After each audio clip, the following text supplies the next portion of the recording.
Hello and welcome. I'm David Beard, contributing editor for Daily Kos Elections, here with my co-host, Daily Kos political director, David Nir. How are you, Nir? I am really good, and I am really excited to be launching our new podcast, The Downballot, and I'm looking forward to telling all of you, our new listeners, about the origin story, both of Daily Kos and Daily Kos Elections, which is really a very special site within a site, focused like a laser on down-ballot elections. Daily Kos itself takes a broad look at all of U.S. politics, but we love to discuss all of the other races out there that don't get quite enough attention, whether that's for the Senate or the House or local races at home, like for mayor and district attorney. So we're going to take a little walk down memory lane with Daily Kos founder Markos Moulitsas, who will talk with us about how Daily Kos came to be, and we'll also discuss how Daily Kos Elections came to be a part of this larger progressive activist mothership.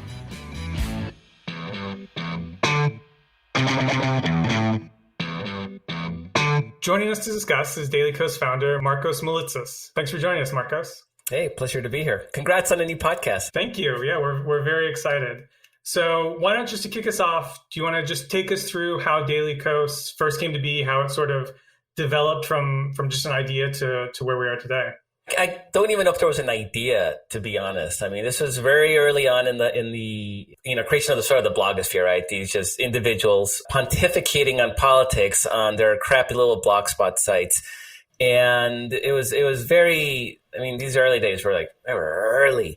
So I was just frustrated at the political climate at the time. This was a run up to the Iraq war. There was this notion that you were unpatriotic if you criticize the George Bush's saber rattling on Iraq. So I was just frustrated, and I needed a place to lash out because I think my friends were getting really sick and tired of me, like either yelling at them about what was going on or yelling at the TV about what was going on. I mean, there was no liberals anywhere. I mean, our liberals were Alan Colmes on Hannity and Colmes on Fox News. That was our liberal. We had so-called liberals on like Joe Klein on Time Magazine saying that every reasonable person knows that Saddam Hussein has weapons of mass destruction. And I thought I was just living in this alternate world. And so Daily Kos was just my place to vent. And I always like to say that it turns out that there was a market need for liberals, strong, unapologetic liberals, to analyze and talk about the issues of the day. So I started off on just this, blogspot site, which back in the day was very rudimentary blogging. And I wanted something a little fancier. So I eventually upgraded to this new platform, and it was called Scoop. Part of the out of the package features of Scoop was community user generated, what they call diaries. And I remember going live and going, oh crap, I forgot to take that off. Like, people think that I was this brilliant genius who knew to bring people in and engage them. No, it was actually a total accident. Like, I love the comments, but I never really thought beyond interacting outside of the comments of a post. And suddenly, within 30 minutes, there was 15 diaries. And of course, the first ones were like, what's this? What is this thing? How does this thing work? But people caught on really fast, and it just took off. And suddenly I was like, yeah, I'm not taking this off. This thing's sticking around. And that became the differentiator between the sort of vast world of progressive blogging and Daily Kos. And it's what really set this site apart, and it's what allowed it to survive when all these other small bloggers sort of most of them faded away, disappeared, or got absorbed into other larger media operations. But beyond that, Daily Kos, has this great activism section, and really my big talent beyond just starting Daily Kos because I needed a place to rant was just recognizing that there are some people who are really freaking smart, like, a guy named Nir and a guy named Beard, and giving them the ability to build cool stuff as well. And so it wasn't like I'm some kind of, master genius that masterminded the rise of Daily Kos. It was just, a lot of it was just stumbling into good ideas and good people with good ideas. And that's why we are here today. So let me turn now to my co-host, David Nir, to talk a little bit about a parallel website that built up in the very early days that would one day become Daily Kos Elections. Nir, why don't you tell us sort of how Swing State Project came to be, and then eventually how you decided to focus it on down-ballot races, which is what we're going to be talking about. So what Markos said is the perfect introduction, because it was in those diary features, what we would call today just blog posts, where in 2003, I started writing about the swing states that were going to be on the docket for the 2004 election. And at the time, the reason why I was drawn to the topic was because at Daily Kos, we were in the thick of the first of what would become many primary wars. And I was a big Howard Dean supporter, but more than Howard Dean, I really, really wanted to beat George Bush. And I thought no matter who the nominee is, we just have to laser focus on these swing states. And so I started writing about them with the diaries feature, and it got a really good reception early on. So I went and started my own blog, called it the Swing State Project. And I covered all of the swing states, especially the polling, and taught myself a lot over the next year or so. And after the election, which of course didn't go our way, I thought, well, probably time to shutter this thing, except I met a fantastic fellow along the way, a guy by the name of Tim Tagaris, who today plays a major role in the progressive digital world.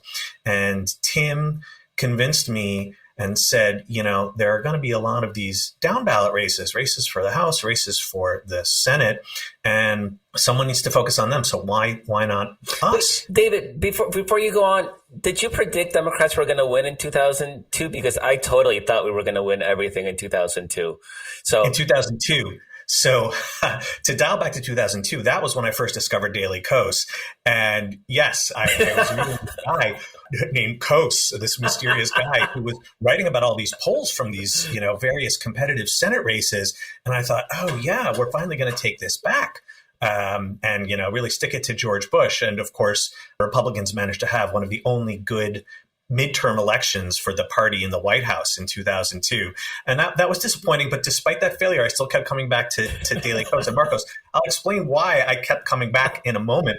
But just to loop back to the SSP origin story that Beard wanted to know about, in 2004, I thought that John Kerry would win. Obviously, that didn't happen. And so we like I said, with Tim Tagaris, we kept it going, covering down ballot elections. And that's all that I've ever written about ever since. So from really 2005 on, the name Swing State Project became rather a misnomer. And we only covered really House, Senate, and governors at the time, and expanded a lot since then. And a key reason why, I learned from Markos. Markos was one of the first guys in the blogosphere who really lifted up the importance of these races, that no matter who holds the presidency, who holds Congress is also incredibly, incredibly important. We've seen over and over again. That's why I decided to focus on those races and have been doing so for really close to 2 decades now.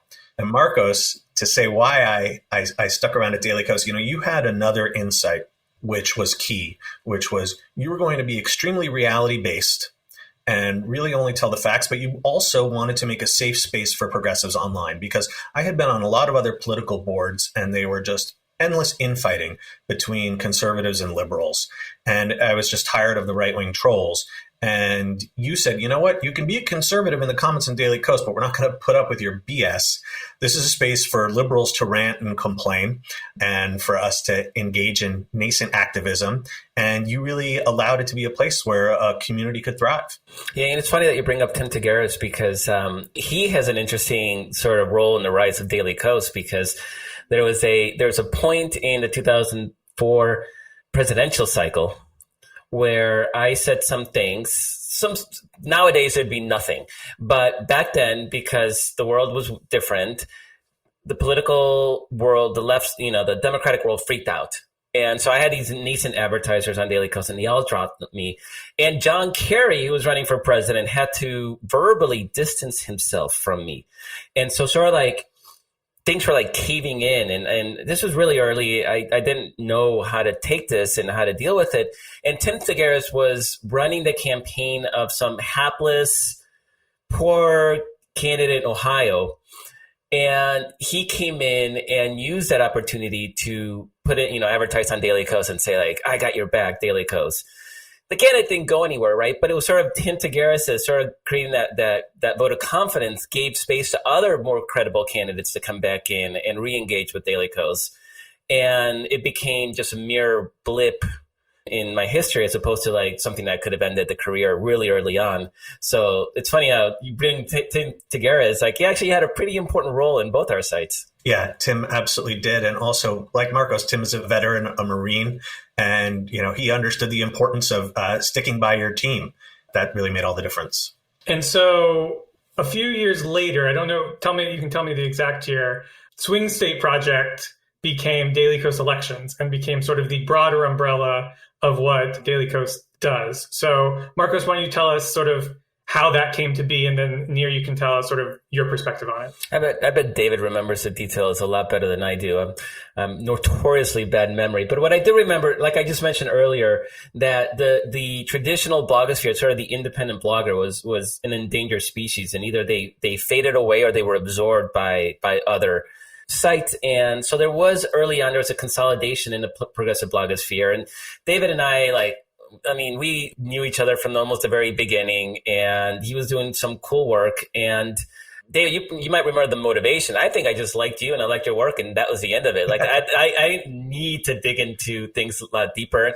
And it wasn't like I was like a spreadsheet and looking at a cost benefit analysis or whatever. I was like, no, it just made sense. Let's join forces. You may remember it differently though. My memory actually squares exactly with yours. Okay. I had kept close ties with Daily Kos. I still wrote there in addition to writing at the Swing State Project. And Markos and I also continued to work together on candidate endorsements, which was something else Daily Kos stepped into quite early on. And Markos was, this was such a pioneering kind of Wild West time. Markos, like he was saying, was able to just do stuff because it was cool and hire people because it was cool. And, I was an attorney at the time. I would write the Swing State Project on nights and weekends. And Daily Kos at this time kept growing and growing. And it grew from a one-person site into a real business with real revenue. And Markos was able to hire people. And he told me, I'd like to hire you full time to come do this at Daily Kos full time. And I was thrilled because you were a fancy lawyer with probably the big paycheck and all the perks and prestige of I was a big shot lawyer who also didn't have any control of his life because you never knew when you would get a call from the partner, at 11 o'clock at night on a Saturday night telling you, there was an emergency and you had to come into the office to work on some client's brief. It was a terrible life and it wasn't particularly enjoyable. And my passion was politics and particularly elections. And so Markos gave me this opportunity, first by creating Daily Kos and then by hiring me. And so this was in 2011. And I said, see ya to the legal world. And I became a full-time writer. And essentially it was sort of a merger or maybe a buyout of SSP in a way. The awesome thing was that the whole community that I built up at SSP, this very election nerd focused community, also came along to DKE. So it wasn't just me and it wasn't just the other contributors at SSP who became DKE. It was also this whole big community of enthusiasts. Yeah, I think it's important for everybody to realize just how much of an accomplishment it is to build that kind of loyalty with the community that they'll actually follow you to a new place. That doesn't happen very often. Yeah, I was immensely gratified by that. Yeah, and I was one of those people at the time, along with many, many others. So I want to turn a little bit away from the history now and think a little bit more about the philosophy of Daily Kos and Daily Kos elections. And I think one of the places where it holds a really unique role, both in sort of the broader democratic politics and in sort of online journalism, is it really hits at this crossroads of advocacy and journalism that was really rare at the time and remains relatively rare. It's a little more, still not exactly like Daily Kos, but you see it a little more commonly in other countries where there are, newspapers or sites that are very partisan, but also do a lot of journalism. But what's so interesting about Daily Kos to me is that it breaks news. Sometimes it does a lot of reporting, it does a lot of analysis, but it also, like we talked about, it endorses candidates. It, pushes its readership to donate money to candidates, to, donate their time, donate money to other causes sometimes.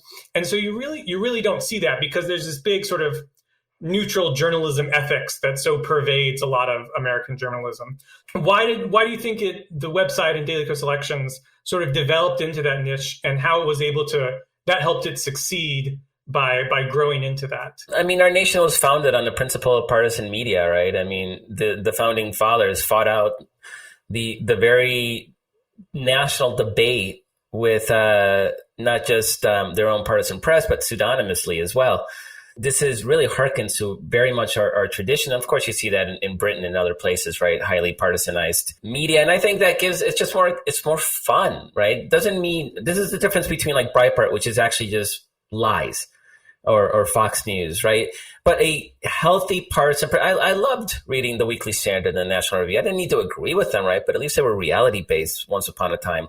Weekly Standard, of course, got destroyed, right, by the Trump movement, because they refused to engage in Trumpian fantasy bubble making. But there was never any real conscious decision, right? I was in a right, and I had an opinion, and F you if you had a problem with it. And there's a early joke in those early days of the blogosphere that went around the lines of, well, we got to convene a blogger ethics panel, because traditional journalists were really like, oh no, like, oh, those bloggers. And they were very threatened by the medium. And it took them way too long to realize that blogging was just a platform, right? Like, and now a lot of reporters blog, and Twitter's a micro blogging platform. And so it's just spur of the moment, unedited writing. And so that was exciting to me, right? That was fun. It's let's have a debate, let's argue. And now I don't, like David said, I don't want to argue with right-wing trolls, but we're liberals. We have plenty to argue about within our own ranks. And like he said, those presidential primary season, it's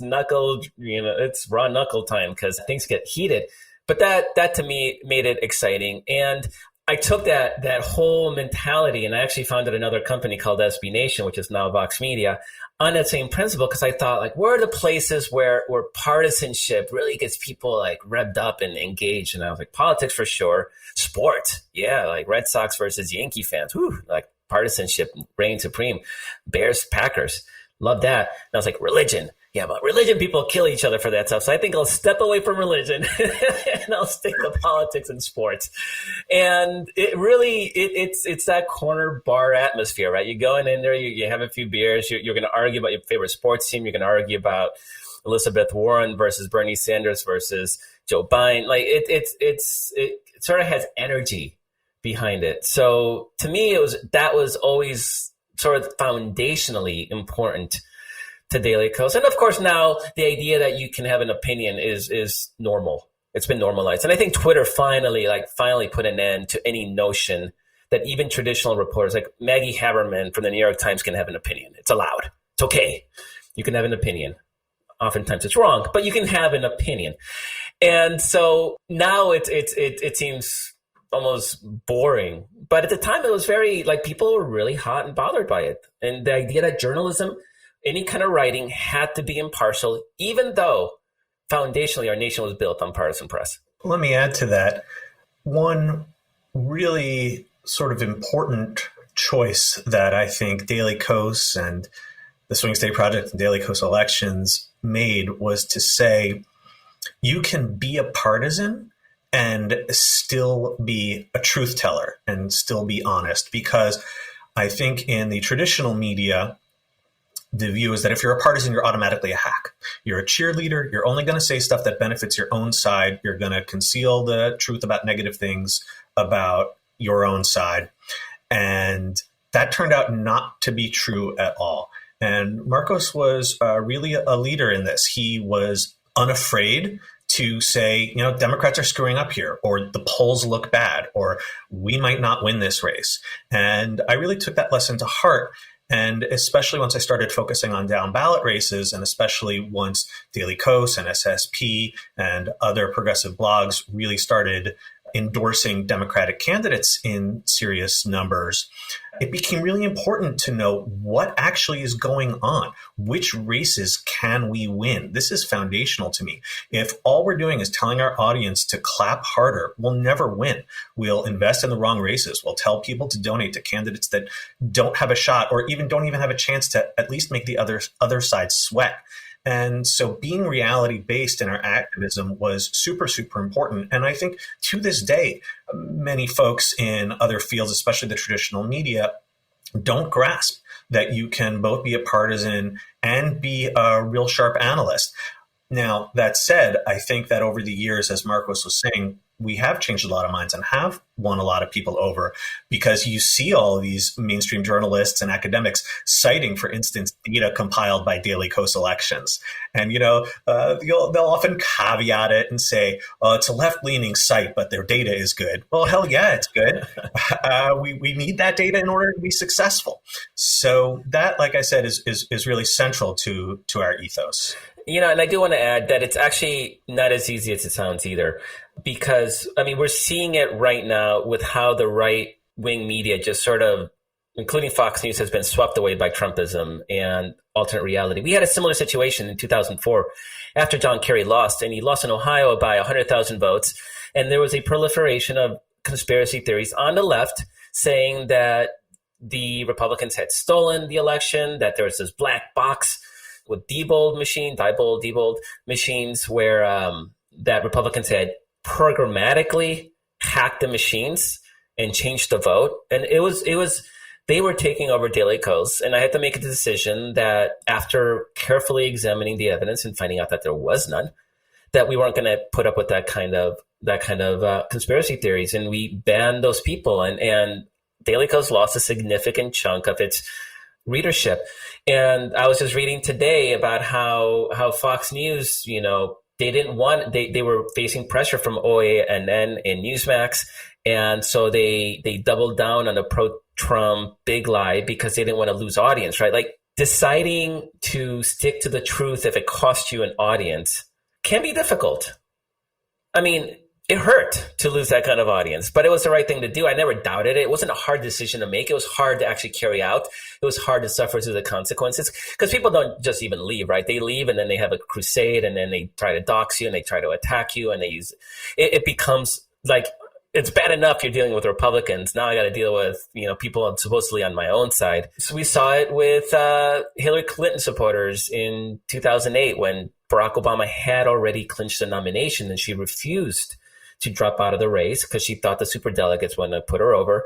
And same thing, we said, Barack Obama is the nominee. We're not going to debate this anymore. And so, a bunch of them stormed off and created trouble. And of course, she ended up having to, that was bad karma for Hillary Clinton, because then she had to deal with that with Bernie Sanders, and then the same thing plays out. So being partisan and being truthful is possible. But there is always this current of people that want to push you to the place where you can't criticize, that you have to cheerlead, that you have to root for your team, that you have to bend to reality. And it's fighting against that and pushing against that can sometimes be a lot harder than it should be. I'm proud that we did it at Daily Kos and the broader progressive movement, because, the next John Kerry could have latched onto that stuff, and like Donald Trump did, right? Now we're finding out that's a lucrative place to be. There's a whole class of grifters that are making a lot of money on the right, playing to that big lie. Our side didn't play that game. And so I'm proud of us for not doing it. And so when anybody says, well, it's inevitable that the right-wing media has to do that, has to cater to the crazy base. No, it's not inevitable. Didn't have to happen. I was there for that time period after the 2004 election, and it sucked. And I was so glad that you stood on the side of reality and evidence. And I think had you not at that time, Daily Kos probably would have been relegated to the fringes. Because, the movement yes, there are grifty conspiracy theorists on the left, but by no means do they have a fraction of the influence that they do on the right. Like Alex Jones and Steve Bannon, and yeah. Exactly. They're mostly confined to sort of the, shallower cesspools of Twitter. And, and Daily Kos could have gone there, but for that decision. And I think that was a really important one. And relatedly, you're talking about how it's can often be hard to be both partisan and clear-eyed. And, we find ourselves in that situation sometimes at Daily Kos elections because we're both, as an organization, Daily Kos, endorsing candidates, but we're also writing about those races every day in our newsletter, the Morning Digest, that goes out every morning. And I should throw in a plug. You can sign up for it if you're not already reading it at dailykos.com/morning digest. And, it kind of sucks when you've endorsed a candidate and then you get a series of bad polls back, but you have to force yourself to be honest. And, I often write posts announcing our endorsements, and I try to be really candid with our audience and our readers. We're asking them to part with their hard-earned dollars. And I will say, this is a difficult race.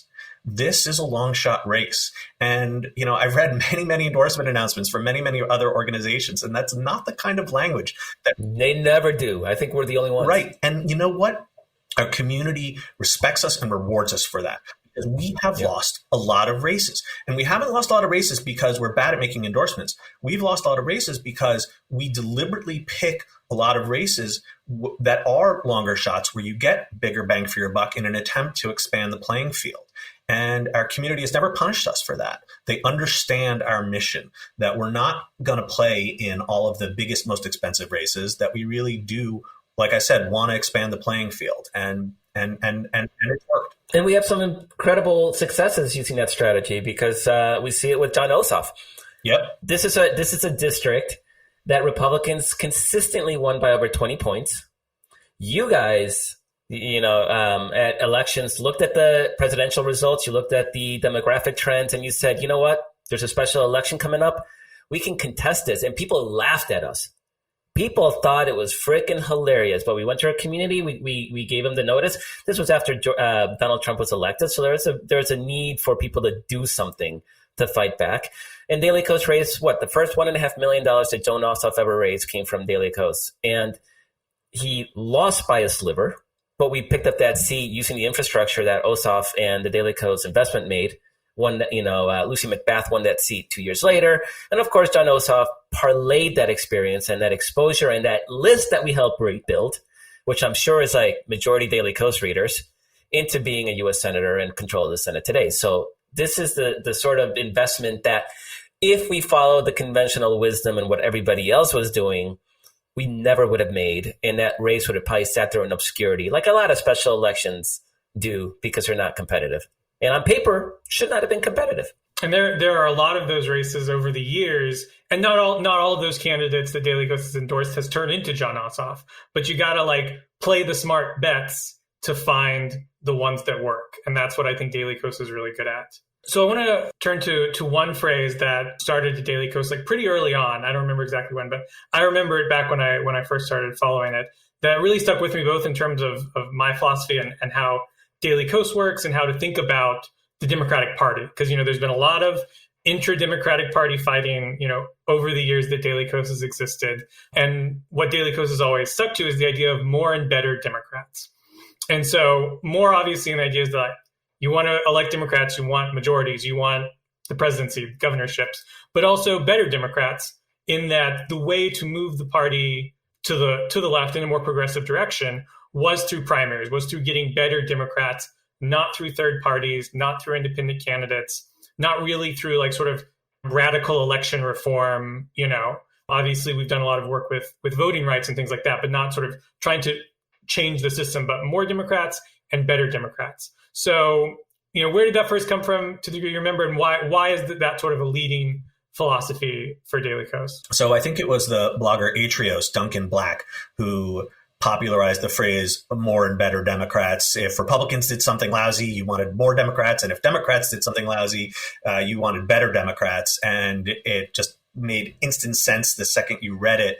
And I think it became easy to adopt at Daily Kos. And also, I think the order of those two phrases is important.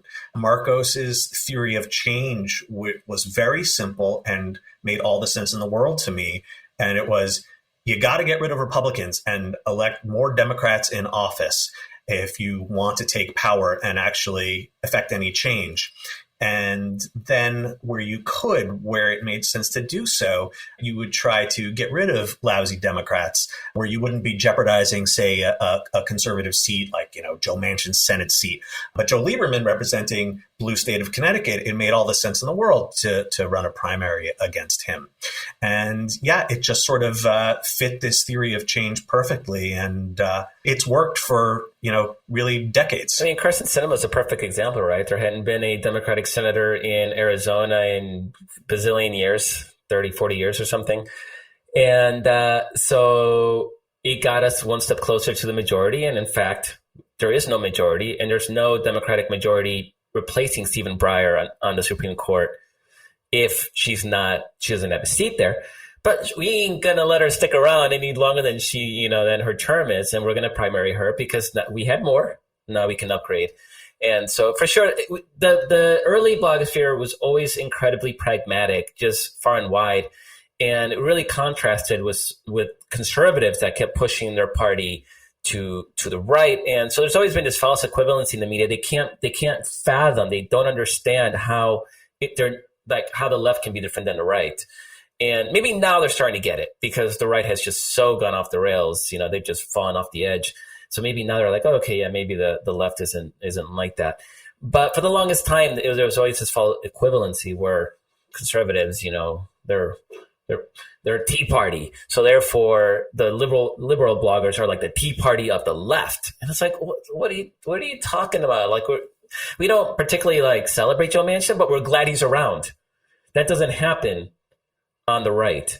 And as frustrating as he is, right, we would be in a much different place if Mitch McConnell was Senate Majority Leader today. So pragmatism has always been a part of it. And in some ways, it allowed us to sort of push out people who weren't pragmatic, right? People who might have been on the fringe. Again, it's a way to sort of self-regulate what we built as a movement, keeping the cranks out. And a lot of blogs try to rally around that uncompromising radical left. And remember Fire Dog Lake was one of those, and they all died. I mean, they just petered out because it's pushing a strategy that is patently ineffective and always being outraged and always being mad and always being disappointed. It's just exhausting and people get tired of it. Yeah, absolutely. And you see that more and more, as Twitter has grown and sort of to a degree, substituted a lot of what the blogosphere used to do in terms of that interaction. You see, that constant outrage makes it hard to get things done sometimes. Yeah. Thanks for joining us, Markos. This was enlightening, and we'll be excited to see where Daily Kos goes for the next 20 years. Thank you so much. It's been a pleasure. This is the Downballot, and we were just talking with Daily Kos founder Markos Moulitsas about the origin story of both Daily Kos and Daily Kos elections. And so now I want to ask my co-host, David Beard. Beard, how did you get involved with DKE, and how did you become a contributing editor? Sure. It's only fair that you have my history after hearing from the two of you. I found Daily Kos, I think in 2003 or 2004. So very early on. I was like a senior in high school or something like that. It was just a sort of, as I was getting interested in politics, again, similarly, the Bush administration, the Bush-Kerry race, I volunteered. Then by that point, I was a freshman in college and volunteered with the Young Dems, and we did canvassing and stuff. And so, but I was, very interested in the analysis and the competitiveness. As a sports fan, it was very similar in that way, following races and rooting for Democrats, both out of wanting to elect Democrats because I felt like they would make the world better. And, you get that partisan juices flowing. Part of you just wants to win. That got me involved in politics. That sort of set off my career in campaigns and politics and that stuff. But I always never strayed too far from Daily Kos. It was still someplace that I regularly read. I regularly checked in on whenever there was interesting election news or retirement, an interesting candidate announcement. As that developed over the years, and I sort of grew my career. At one point, as I was reading, someone, it might have been you, it might have been another Daily Kos elections staffer, but they basically put out a call that was like, does anyone want to write up this British election that's taking place in a couple of months? Because I believe someone had just done it for Canada or another country. And this UK election was coming up, and it was basically sort of a free call. And I just sort of like replied and was like, sure, I'll write it up. I'd been following it. I'd certainly sort of expanded my interests into some other elections in other countries. So I just like spent a lot more time than probably I think you or anyone at Daily Kos Elections was expecting, because it got really long. And I wrote this very long, write-up of the upcoming British election. It was the 2015 election where, if you'll remember, David Cameron was facing off against Ed Miliband. There had been a coalition government with the Liberal Democrats, and Cameron ended up winning a big Conservative majority, which would last him exactly a year until the Brexit referendum ended his career. But at the time, I wrote this up, and you all were fans. You liked what I'd done, and you ended up inviting me to do some more stuff for international elections, and then sort of bringing me on as what we call a contributing editor for Daily Kos Elections, which is sort of a crew of folks who don't actually work full time for Daily Kos Elections, but do a lot of side work and help out with the live blogs and shoot interesting things, all sort of stuff of that nature. And so I've been doing that for now. Feels like just yesterday, but it's actually been coming up on I think 7 years, because I think it was 2015 when I first started writing stuff. And so, after, a number of years, and, I wrote a lot of stuff about international elections early on, and it continued to have that be a focus of mine. All of us have our sort of niche. And so I write a lot about some of international elections. But one of the things that we've talked about and thrown around a lot was the idea of a podcast for Daily Kos Elections. And, the more I thought about it, the more that I thought that was something that I was really interested in pursuing. And so I sort of approached you with it. And so there was a lot of back and forth to get this off the ground, but here we are. Your story for how you got involved with DKE reflects so many others, including mine. I started off as, just a commenter, and Markos liked my stuff, and he eventually beamed me up to work for Daily Kos. And kind of the same thing has happened with many of our contributors, and including people who are now full-time staff. That's the beauty of the Daily Kos community, that because it makes it so easy to share your ideas and to write for an audience, there's really it's had a very democratizing effect and brought in a lot of people to this sort of combo journalism activism world who didn't necessarily have experience, particularly with writing online at all. And I've truly loved that journey, and it's been incredibly serendipitous for me and for a lot of other people. Yeah, and one of the great things is that obviously for you and for a number of people, it's become a staff role, your full-time job. But for me and for a lot of other folks, it's been able to be something we do beyond. We have full-time jobs, but we're able to do this thing that we really love outside of that and contribute it in ways that we probably couldn't if the only option was to you have to find a job to be able to do this. That wouldn't be possible for a lot of the contributing editors. And so it's been a very fortunate thing for me as well. So I want to dive a little bit deeply, now that it's just the two of us, into sort of the workings of Daily Kos Elections. It started out as very much like sort of a news aggregator, in the early days of collecting stories about Senate, House races, governor's races, et cetera.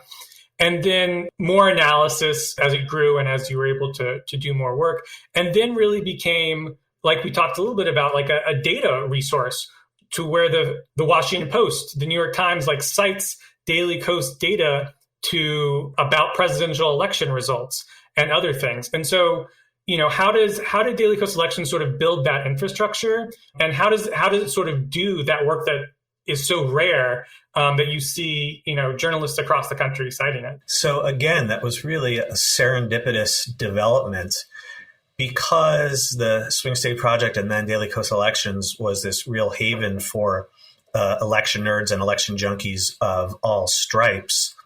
It brought in people who were interested not just in qualitative analysis, but quantitative analysis as well. there was a fellow who went by the username of Jeff MD. He was from Maryland.